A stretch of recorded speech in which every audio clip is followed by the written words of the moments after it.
Hello from Africa Digital Parliament Summit here in Lusaka in Zambia. I'm together with Kenechi Okeleke, Senior Director Regional at GSMA. Hello, nice to meet you again. Good to meet you. So we had two very exciting days where we talked a lot about digital health and smart manufacturing here together with the government officials from the Pan-African Parliament. So what would you say are the key takeaways you have from these 2 days, and where do you see are still the biggest challenges in both areas? Yeah, it's a good question.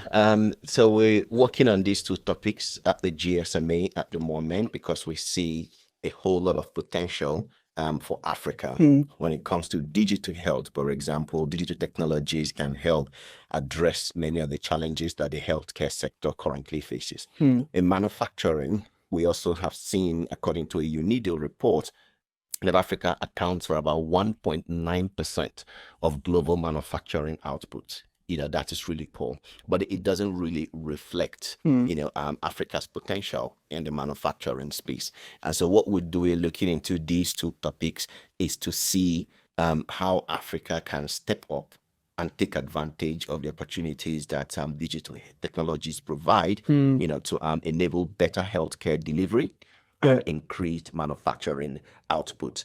Now, in terms of the discussions that we have had over the past 2 days, something that has really come out from listening to the parliamentarians was that there's a lot of concern around the impact of automation on jobs in Africa, and it's a valid concern.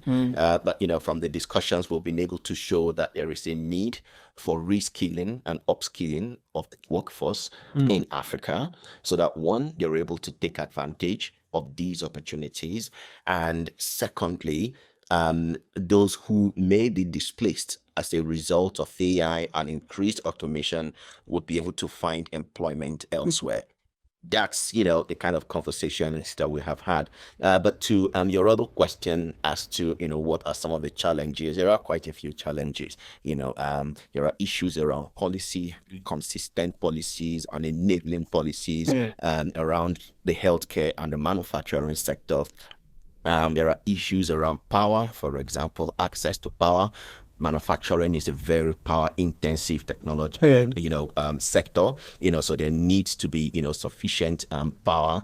There are issues around the global supply chain, which has faced significant disruptions in the last few years. And even within Africa itself, the AFCFTA is a great mechanism that can improve intra-regional trade, but there are still issues with bottlenecks and red tapes, which at the moment, means that the full potential is not being realized. So part of the discussions that we had in the last few days, were around how to, move policy making in Africa towards removing these barriers and addressing these challenges that can ultimately, drive progress around digital health and smart manufacturing. So if we can summarize, one of the biggest issues, or let's say problems, obstacles we have to overcome is to improve our digital infrastructure. Yeah, digital infrastructure is key. It's pretty much the bedrock of everything we're talking about, right? If you're going to build any digital solution, the basis is the infrastructure. So there's a need for that to happen. We've seen a lot of private capital go into building this infrastructure, like 4G networks, 5G networks across Africa. Increasingly, data centers are being built, and of course, these are infrastructure that are necessary, to build any digital solution. So a lot of private capital has gone in, but in reality, the investment that has been made already is perhaps, I wouldn't want to say drop in the ocean, but it's just not enough, right? There is need for more. And I think governments have a role to play here, and where possible themselves investing as well in collaboration with the private sector through public-private partnerships. That's one model.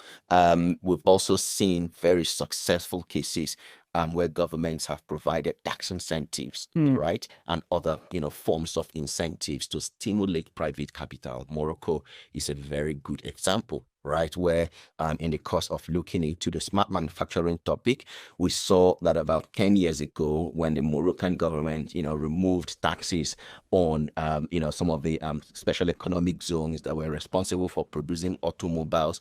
As at then, Morocco was, producing about 53,000 cars. And by 2023, this has risen above 550,000 cars.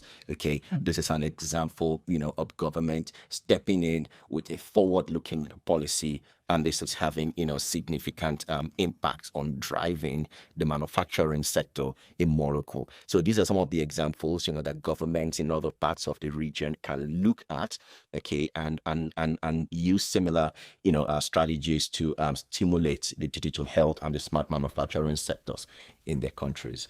Okay, thank you. So the last 2 days, you were together with a quite diverse group of public sector figures. Yeah. So what is your feeling? Do you think it finally made click that we have to create the investment into the digital infrastructure, that we also have to, let's say, improve the public-private partnership? I would say so, and I think that's one of the value of forums like this that we've just had. You could sense that there was some knowledge gap Yeah. in one or two areas, but bringing these topics to the fore, having these conversations have helped to close that knowledge gap.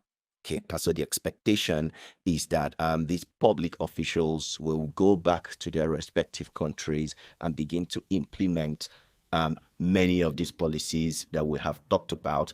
And they'll be doing that from an informed perspective because they have seen the evidence. We have presented the evidence to them, right? So they have the evidence, they have the tools to be able to engage with their fellow parliamentarians, to engage with the ministers, to engage with other public sector officials to drive change within their countries.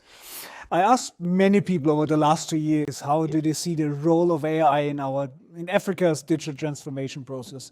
If you just reflect over this summit here, would you say that AI can really be an accelerator for the digital transformation process, or is rather a threat? It can cut jobs, probably not bring more opportunities than it actually cuts jobs. No doubt it can be an accelerator. That doesn't mean the risks are not there. I'll have to the risks shortly, but it can be an accelerator. And I think that's a good place to start, right? Have to recognize the positive power, okay, that it brings, the potential to use it to turbocharge digital transformation. Okay. Be it education, be it healthcare, be it manufacturing, pretty much any sector of society, AI can help improve existing processes and drive growth. Okay. And if you think about Africa, Africa faces so many challenges, and all of these challenges, revolve around inefficiency, lack of productivity, wastage, of the little resources that we have. AI can help address many of these challenges and bring about, compound positive, results for the region. So recognizing that is a first step, but at the same time, we don't discount the risks, and that is why at the GSMA, we're working with the industry, we're working with government officials to identify these risks, whether it's around biases, whether it's around ethics, whether it's around data that is used to train the AI models. We're working with these industrial players to ensure that they meet the right standards. But coming specifically to the point you made around the impact on jobs, this is one area, that honorable parliamentarians have been very vocal about. They've expressed their concern around the impact it could have on jobs. But the way I would look at it is, this is like a moving train. It's going to keep moving, right? So we can't stop it, right? But rather than trying to stop it. What we should look at is how can we make the most out from a presentation we had yesterday on AI. Yes, up to about 90 million jobs may be affected, but at the same time, it could create another 140 million jobs.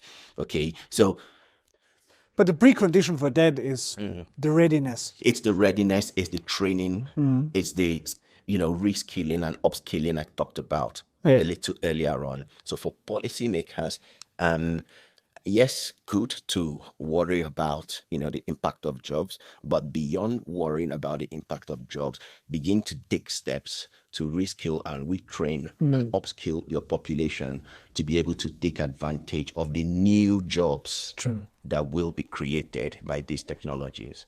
All right, exciting times ahead. Indeed.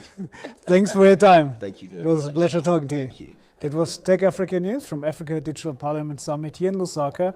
You can find more on techafricanews.com.